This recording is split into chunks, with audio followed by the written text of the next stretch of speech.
ಈ ನಿಧಾನಕ್ಕೆ ಜನ ಅವ್ರ ಮೇಲೆ ಮುಗಿಬೀಳ್ತಾ ಇದ್ದಾರೆ. ಈ ಮನೆ ನೋಡಿದ್ರಿ ನೀವು ಒಂದು ಮಾತು ಮಾತಾಡೋದಕ್ಕೆ ಏನಾಯಿತು ಅಂತೇಳಿ, ನೀವು ಮದುವೆ 5 ಲಕ್ಷ ರೂಪಾಯಿ ಕೊಡ್ತೀವಿ ನಾವು ಮುಸ್ಲಿಮ್ ಹೆಣ್ಮಕ್ಳು ಅಂತ ಕೊಟ್ಟಿದ್ದು ಸ್ಟೇಟ್ಮೆಂಟ್ ಕೊಟ್ಟಿದ್ದಾಗ ಯಾವ ರೀತಿಯ ಜನ ಬೆನ್ನು ಹತ್ತಿದ್ರು ಅಂತ. ಯಾಕಂದ್ರೆ ಹಿಂದೊಂದು BJP ಅನ್ನೋಂಥ ಬಲ ಇತ್ತು ಅವ್ರಿಗೆ, ಅದಕ್ಕೆ ಜನ ಒಂದಿಷ್ಟು ಅನಿಸ್ತಾ ಇದ್ರು. ಇವತ್ತು ಇಲ್ಲ ಅನ್ನೋಂಥ ಕಾರಣಕ್ಕಾಗಿ ಅನೇಕರು ವಿರೋಧ ಮಾಡ್ತಾ ಇದ್ದಾರೆ.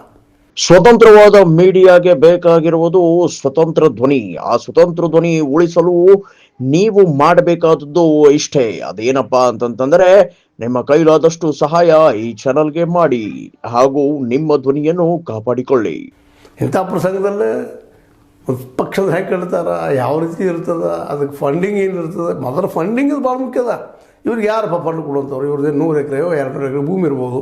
ಇಲೆಕ್ಷನ್ಗೆ ಈಲ್ಡ ಬಲಿ ಆಗಿರ್ತಲ್ಲ, ಇದು ಎಷ್ಟು ದುಡ್ಡು ಬೇಕು ಇವತ್ತು ಇಲೆಕ್ಷನಪ್ಪ ಅಂದ್ರೆ ದುಡ್ಡು ಹಾಕಿ ದುಡ್ಡು ತೆಗೆದು ವ್ಯಾಪಾರ ಆಗ್ಯದ ಇವತ್ತು. ಅದಕ್ಕೆ ಇವತ್ತು ನಮ್ಮ ಕಾರ್ಪೊರೇಟ್ಗಳು ನಮಗೆ ದುಡ್ಡು ಹಾಕ್ತಾರೆ, ಇಲೆಕ್ಷನ್ ಗೆಲ್ಲಿಸ್ತಾರೆ, ತಮ್ಮಬೇಕಂತಲ್ಲ, ಗೆದ್ದ ಮೇಲೆ ತಮ್ಮ ಕೈ ಹಾಕಬೇಕು ಅಂತ ಕಾನೂನು ಮಾಡ್ಕೊಳ್ತಾರೆ, ಮತ್ತು ಗಳಿಸ್ಕೊತ ಹೋಗ್ತಾರೆ.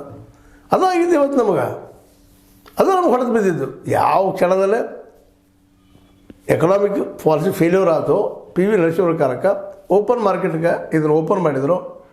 ನಮ್ಮ ಮನಮೋಹನ್ ಸಿಂಗ್ ಆಗಿರ್ಬೋದು, ಇವರಾಗಿರ್ಬೋದು, ದೊಡ್ಡ ಹವ್ಯಾಕ್ ಕ್ರಿಯೇಟ್ ಆಗಿತ್ತು, ಎಲ್ಲರಿಗೂ ಉದ್ಯೋಗ ಆಗ್ತದೆ. ಹಾಗೆ ಇವತ್ತು ಏನಾಗಿದೆ ಅಂದರೆ ನಾನು ಹೇಳೋದು ಉದ್ದೇಶ ಇಷ್ಟೇ ಇಲ್ಲ.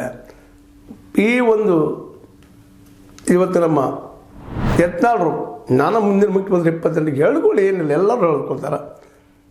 ಈಗ ಇದ್ದಂಥ ಎಲ್ಲ ನಾಯಕರು ಹೇಳ್ಕೊಳ್ತಾರೆ, ನಾನು ಆಗ್ತೀನಿ